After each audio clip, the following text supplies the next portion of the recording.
السلام علیکم ورحمۃ اللہ وبرکاتہ۔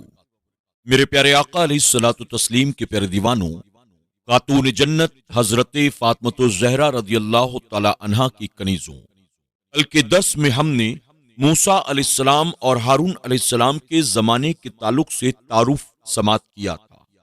موسیٰ علیہ السلام کون تھے؟ ہارون علیہ السلام کون تھے؟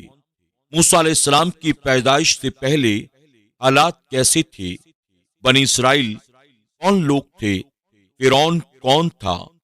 فرعون کا خواب کیا تھا؟ اور فرعون نے موسیٰ علیہ السلام کی قوم یعنی بنی اسرائیل کے بچوں کو ذبح کیوں کیا؟ اور ساتھ ہی ہم نے سنا کہ جب اللہ کے نبی سیدنا موسیٰ علیہ السلام کی ولادت ہوئی تو کس طرح سے اللہ رب العزت نے وہ دائی جو آپ کے قتل کے لیے آئی تھی، اللہ نے اس کے دل میں موسیٰ علیہ السلام کی محبت کو پیدا کر دیا، اور پھر وہ آپ کے قتل کے ارادے کو ترک کر کے وہاں سے چلی جاتی ہے، اور اس دائی کے جانے کے بعد آپ کے گھر میں فرعون کے جاسوس داخل ہوتے ہیں یہ پتہ کرنے کے لیے کہ کہیں اس گھر میں بچے کی ولادت تو نہیں ہوئی۔ سیدنا موسیٰ علیہ السلام کی والدہ نے جب یہ دیکھا کہ فرعون کے جاسوس میرے گھر میں آتے ہیں تو آپ نے موسیٰ علیہ السلام کو ایک کپڑے میں لپیٹ کر جلتی ہوئی تندور کے اندر ڈال دیا۔ فرعون کے جاسوس گھر کے اندر داخل ہوئے، انہوں نے پورے گھر کی تلاشی لی لیکن انہیں کہیں کوئی بچہ نظر نہ آیا۔ آخرکار وہ وہاں سے واپس چلے گئے۔ اب آگے جب فرعونی آپ کے گھر سے نکل گئے تو آپ کو ہوش آیا۔ آپ نے اپنی بیٹی سے پوچھا بچہ کہاں گیا؟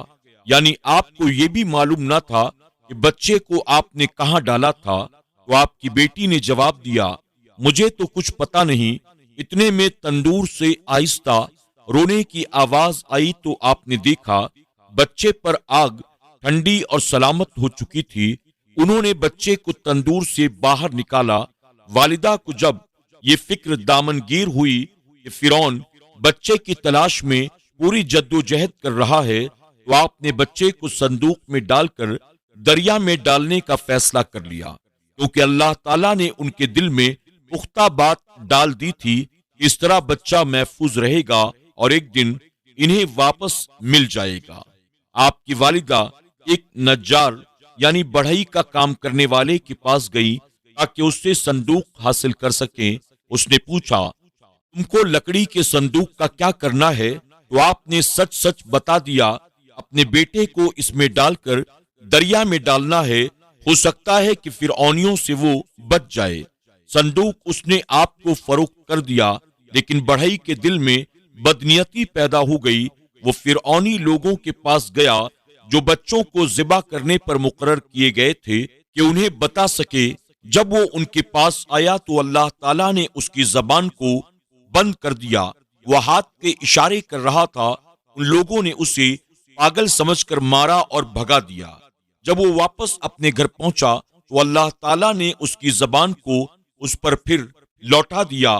پھر وہ دوسری مرتبہ ان لوگوں کے پاس گیا تاکہ انہیں بتا سکے، پھر اس کی زبان بند ہو گئی۔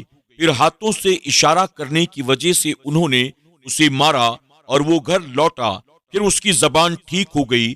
پھر تیسری مرتبہ انہیں بتانے کے لیے گیا تو اس کی زبان بھی بند ہو گئی اور وہ اندھا ہو گیا۔ پھر اس کی پٹائی ہوئی اور اسے واپس بھگا دیا گیا۔ اب وہ سچے دل سے توبہ کرنے لگا، اے اللہ تعالیٰ اگر تو مجھے میری نظر اور زبان واپس کر دے تو میں کسی کو نہیں بتاؤں گا۔ تو اللہ تعالیٰ نے اس کی توبہ کو قبول فرما لیا اور اسے زبان اور نظر دے دی گئی۔ موسیٰ علیہ السلام کی والدہ نے آپ کو صندوق میں ڈال کر دریا کے حوالے کر دیا۔ فرعون کی صرف ایک بیٹی تھی اور اس کی کوئی اولاد نہ تھی۔ وہ اپنی بیٹی سے بہت زیادہ محبت کیا کرتا تھا۔ وہ بھی ہر روز اپنے باپ کے پاس 3 حاجات پیش کرتی تھی۔ وہ بہت زیادہ برس کی بیماری میں مبتلا تھی۔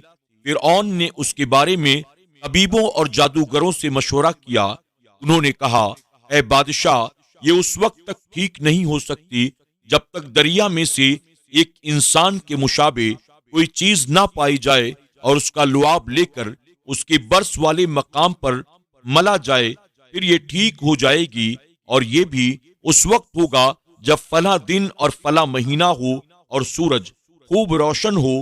جب وہی دن آ گیا تو فرعون نے دریا کے کنارے پر محفل سجائی، اس کے ساتھ اس کی زوجہ بھی تھی، فرعون کی بیٹی اور لونڈیاں بھی ساتھ دریا کے کنارے پر جا کے بیٹھے ہوئے تھے۔ دریائے نیل سے ایک نہر فرعون کے محلات کی طرف آئی ہوئی تھی، اس میں فرعون کی بیٹی اور اس کی لونڈیاں نہانے لگی۔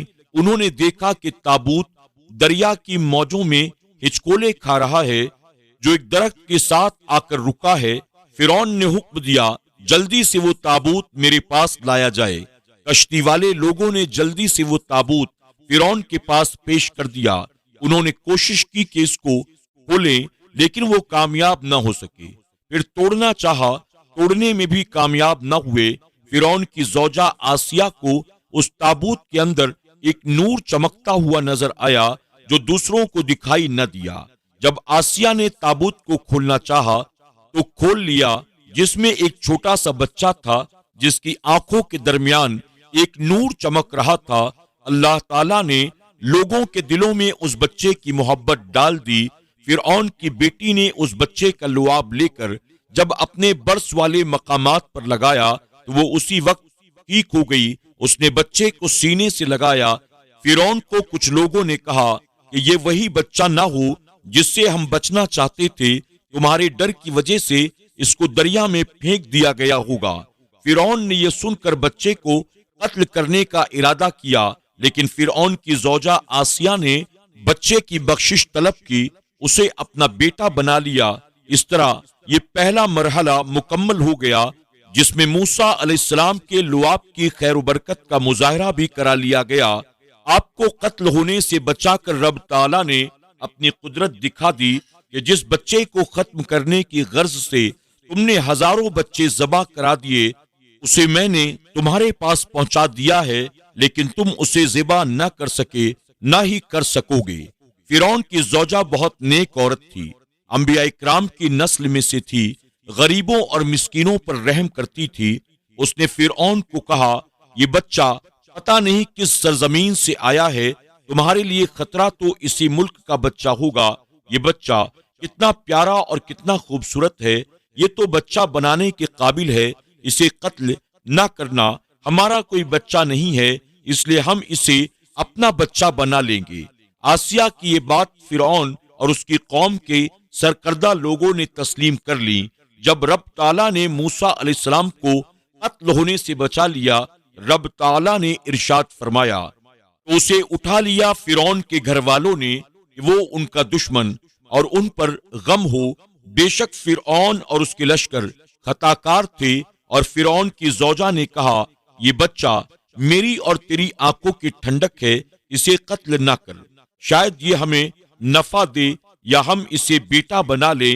اور وہ بے خبر تھے، یعنی فرعون اور اس کے وزیر حامان اور ان کے دوسرے سرکردہ لوگوں کو اگر یہ معلوم ہوتا کہ یہی وہ بچہ ہے جس کو بڑے ہو کر ہماری بادشاہی کو تباہ و برباد کرنا ہے، تو اس بچے کو نہ اٹھاتے، اور اگر اٹھا بھی لیا تھا تو قتل ضرور کرتے، لیکن قدرت باری کا مقابلہ ممکن نہیں، اور میں نے تجھ پر اپنی طرف سے محبت ڈالی، اور اس لیے کہ تو میری نگاہوں کے سامنے تیار ہو۔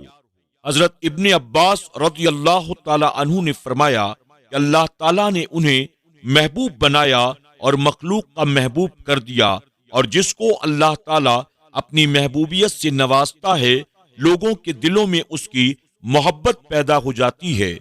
حضرت ابو قتادہ رضی اللہ تعالی عنہ کا قول ہے کہ موسیٰ علیہ السلام کی آنکھوں میں ایسی ملاحت، خوبصورتی اور نورانیت رکھی گئی تھی کہ جو بھی آپ کو دیکھتا وہی آپ سے محبت کرنے لگتا۔ جب اللہ تعالیٰ نے آپ کو اپنا محبوب بنا لیا تو کوئی وجہ نہ تھی کہ آسمان و زمین والے آپ سے محبت نہ کرتے۔ موسیٰ علیہ السلام کی والدہ اور بہن کی بے قراری۔ اور صبح کو موسیٰ علیہ السلام کی ماں کا دل بے صبر ہو گیا، ضرور قریب تھا کہ وہ اس کا حال کھول دیتی اگر ہم ڈھارس نہ بندھاتے اس کے دل کو کہ اسے ہمارے وعدے پر یقین رہے۔ اور اس کی ماں نے اس کی بہن کو کہا، اس کے پیچھے چلی جاؤ۔ وہ اسے دور سے دیکھتی رہی اور ان کو خبر نہ تھی۔ فاروگا کا ایک معنی یہ ہے کہ دل کو خوف اور ڈر لاحق ہو، یعنی آپ کی والدہ کو جب یہ خبر ملی کہ بچہ فرعون کے ہاتھ آ گیا ہے تو آپ کو بہت زیادہ خوف لاحق ہوا کہ کہیں وہ قتل نہ کر دے۔ دوسرا معنی ہے خالی ہونا، یعنی آپ کا دل اور تمام غموں سے فارغ ہو گیا، صرف موسیٰ علیہ السلام کا غم دامنگیر تھا۔ اس معنی کے لحاظ سے ایک مطلب یہ بھی ہے کہ آپ کو جب یہ خبر ملی کہ فرعون کے ہاتھ بچے کا تابوت آ گیا ہے تو آپ کا دل عقل سے خالی ہو گیا، ہوش اڑ گئے۔ لیکن اللہ تعالیٰ نے آپ کے دل میں پھر یہ القاء کیا کہ فرعون کی بیوی نے موسیٰ علیہ السلام کو اپنا بیٹا بنا لیا ہے، تو آپ کے دل کو تسلی ہوئی۔ اگر اللہ تعالیٰ آپ کے دل کو ڈھارس نہ بندھاتا تو ہو سکتا ہے کہ آپ دریا میں پھینکتے وقت وابیلا شروع کر دیتی، ہائے میرے بچے، ہائے میرے بچے کی پکار سے لوگ خبردار ہو جاتے، یا آپ کو جب یہ خبر ملی کہ فرعون کی زوجہ آسیہ بچے پر مہربان ہو گئی، اس وقت آپ خوشی سے ظاہر کر دیتی کہ میرے بچے کو اللہ تعالیٰ نے بچا لیا۔ لیکن اللہ تعالیٰ نے آپ کو ظاہر کرنے سے روکے رکھا۔ موسیٰ علیہ السلام کی بہن کا نام مریم تھا، زیادہ مشہور یہی نام ہے، اگرچہ کلثوم اور کلثومہ بھی بیان کیا گیا ہے۔ آپ کی والدہ نے مریم کو کہا کہ جاؤ دیکھو تابوت کدھر گیا، کیا واقعی فرعون کے ہاتھ آ گیا ہے؟ انہوں نے بچے کے ساتھ کیا سلوک کیا؟ مریم دور دور سے دیکھتی رہی تاکہ انہیں پتہ نہ چل سکے۔ تنبیہ: حضرت موسیٰ علیہ السلام کی والدہ کا نام مریم تھا اور مریم کے باپ کا نام عمران تھا۔ موسیٰ علیہ السلام کی سگی بہن کا نام بھی مریم تھا اور آپ کے باپ کا نام بھی عمران تھا۔ بعض حضرات نے وہم کیا کہ موسیٰ علیہ السلام کی والدہ حضرت موسیٰ علیہ السلام کی بہن تھی، یہ غلط ہے۔ ان دونوں انبیاء اکرام کے درمیان زمانے کے اعتبار سے بہت بڑا فاصلہ ہے۔ میرے پیارے آقا علیہ الصلوۃ والتسلیم کے پیارے دیوانوں، خاتون جنت حضرت فاطمہ الزہرا رضی اللہ تعالی عنہا کی کنیزوں، آج کے درس میں بس اتنا ہی۔ زندگی رہی تو انشاءاللہ کل کے درس میں ہم اور آپ سماعت کریں گے ایک بار پھر موسیٰ علیہ السلام کیسے اپنی والدہ کے پاس آئے اور آپ کی والدہ نے کیسے آپ کی پرورش کی۔ آپ تمام سے گزارش ہے کہ آپ ہمارے درس کو پابندی کے ساتھ آخر تک سنتے رہیں۔ آپ اسے اپنے دوست احباب کے ساتھ بھی زیادہ سے زیادہ شیئر کریں۔ اگر آپ نے اب تک چینل کو سبسکرائب نہیں کیا ہے تو ابھی سبسکرائب کر لیں اور آئندہ آنے والے تمام نئے درس کی نوٹیفیکیشن کے لیے بیل آئیکن کو کلک کرنا نہ بھولیں۔ اور ساتھ ہی آپ سے گزارش ہے کہ ہمارے اس درس کو آپ لائک بھی کریں اور کمنٹ باکس میں جا کر آپ کم سے کم ایک بار سبحان اللہ لکھ کر نیکیوں کے حقدار بنیں۔ انشاءاللہ زندگی رہی تو کل پھر ہماری اور آپ کی ملاقات ہوگی۔ تب تک کے لیے اجازت دیں، اپنا اور اپنوں کا خوب خیال رکھیں۔ اللہ سب کو ڈھیروں خوشیاں عطا فرمائے۔ السلام علیکم ورحمۃ اللہ وبرکاتہ۔